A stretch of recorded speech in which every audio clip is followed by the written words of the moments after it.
Hello বন্ধুরা, তোমাদেরকে আজকে করে দেখাবো কাঁকড়া কষা। আমি যেভাবে কাঁকড়া কষাটা করব, এভাবে করলে কাঁকড়ার যে একটা গন্ধ থাকে, এই গন্ধটা তোমরা কোনো সময়ই পাবে না।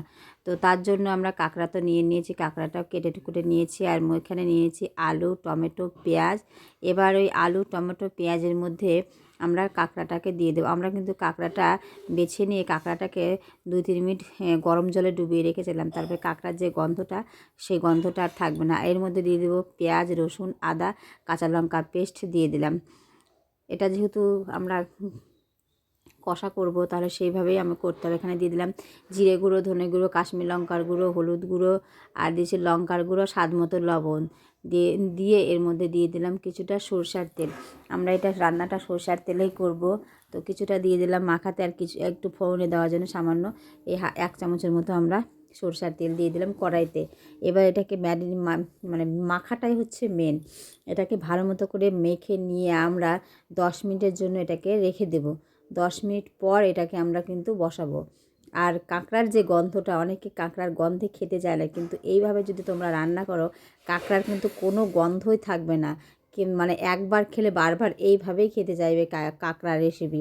এবার ফোড়নে আমরা দিয়ে দিলাম 2টো তেজপাতা, আর তার সাথে দিয়ে দেবো গোটা জিরে আর 2টো শুকনো লঙ্কা। এই দুটো একটু লাল লাল করে ভাজা হয়ে গেলেই আমাদের ম্যারিনেট করে রাখা কাঁকড়াগুলো কড়াইতে বসিয়ে দেবো। কড়াইতে বসিয়ে দিয়ে আমরা কিন্তু এটাকে 2-3 মিনিট নাড়াচাড়া করব। 2-3 মিনিট নাড়াচাড়া করে আমরা কিন্তু এটাকে কিন্তু ভালো মতো করে কষতে হবে, আর মশলার কাঁচা গন্ধটাও যেন না থাকে। আর অনেকে কাঁকড়া পছন্দ করে না, কিন্তু আমার খুবই প্রিয় লাগে। আর এইভাবে যদি একবার রান্না করে খাও, বারবার কিন্তু এইভাবে খেতে ইচ্ছে করবে কাঁকড়া কষা। আর আমি শুধু মুখে বলছি না, একবার বাড়িতে অবশ্যই ট্রাই করবে এইভাবে কাঁকড়া কষা। এবার আমরা নাড়াচাড়া করে ঢাকনা দিয়ে ঢেকে দিলাম 5 মিনিটের জন্য। 5 মিনিট পর ঢাকনা খুলে দেখো কাঁকড়ার যে জলটা বেরিয়েছিল, সেই জলটা শুকিয়ে গেছে। এবার আমরা আমাদের হচ্ছে রান্না করার পালা। এবার এটাকে আমরা ভালো মতো করে কষে নেব। যতক্ষণ না মশলা থেকে তেল ছাড়ছে, ততক্ষণে আমরা এটাকে কষে নেব। আর আমি যখন রান্না করছিলাম, রান্না করতে করতে যে ফ্লেভারটা বেরোচ্ছিল না, মানে বলার মতো এত সুন্দর খেতে, আর খেতেও হয়েছিল দুর্দান্ত। আমার মেয়ে বলছে, মা এটা কিসের রান্না করেছো? আমি বললাম একবার খেয়ে দেখ। বলছে, মা খুবই টেস্টি হয়েছে। কিন্তু অত ছোট মেয়ে তবু বলছে। তো তোমরা কিন্তু অবশ্যই এইভাবে কাঁকড়া কষা করে খেয়ে দেখবে।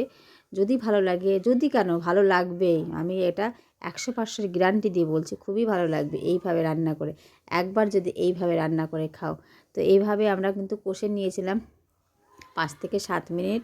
আর যতক্ষণ না মশলা থেকে তেল ছাড়ছিল, ততক্ষণ আমরা এটাকে কষে নিয়েছিলাম। দেখো আমাদের কষা হয়ে গেছে। আমাদের কিন্তু তেলটাও ছেড়ে দিয়েছে, আর আমি বেশি সামান্য তেল দিয়ে এটা রান্নাটা করেছিলাম। দেখো কষা কষা হয়ে গেছে।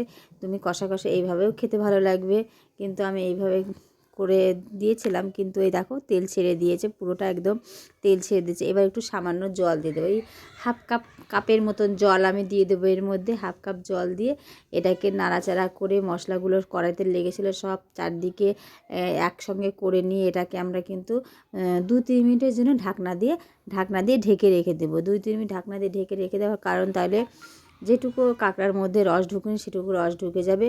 এবার 2-3 মিনিট পরে ঢাকনা খুলে আমরা এর মধ্যে একটু ওপর থেকে দিয়ে দেবো শিলনোড়াতে বাটা। আমি এটা গোটা গরম মশলাই ব্যবহার করি। আমি শিলনোড়াতে বেটে গরম মশলা দিয়ে দিলাম, তাহলে এর ফ্লেভারটা অন্যরকম হয়। তো আমার ভিডিওটা তোমাদের কেমন লাগলো? যদি ভিডিওটা তোমাদের ভালো লেগে থাকে, তাহলে অবশ্যই আমাকে কমেন্টে জানাবে। আর তোমরা বাড়িতে অবশ্যই এইভাবে ট্রাই করবে। আর সঙ্গে থেকো, ভালো থেকো। আর যদি নতুন নতুন রেসিপি দেখতে চাও, তাহলে অবশ্যই আমাকে কমেন্টে জানাবে। এইবার আমাদের হয়ে গেল, দেখো কত সুন্দর কালার এসছে, আর খেতেও যা হয়েছিল।